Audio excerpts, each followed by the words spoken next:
AP Chem Unit 1.8 Valence Electrons and Ionic Compounds.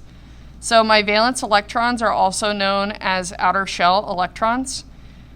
And the likelihood that two elements will form a chemical bond is determined by those interactions between the valence electrons.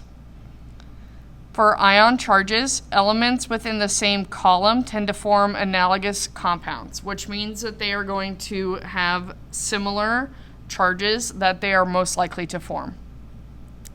And the typical charges of atoms in an ionic compound are determined by their location on the periodic table and their number of valence electrons.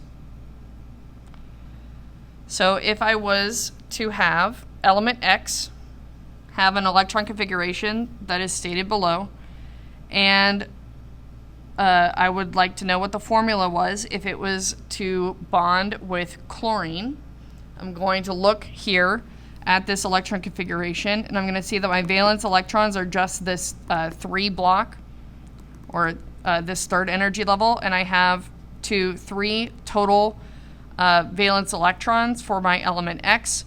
Chlorine is going to be in column 7, which means it's going to have 7 valence electrons at once 8. It would steal 1. And this mystery atom, element X, is going to have 3, and it will give those away.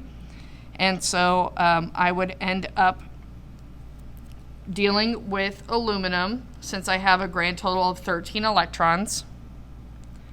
It's going to have 3 valence electrons, and it will give those 3 valence electrons away.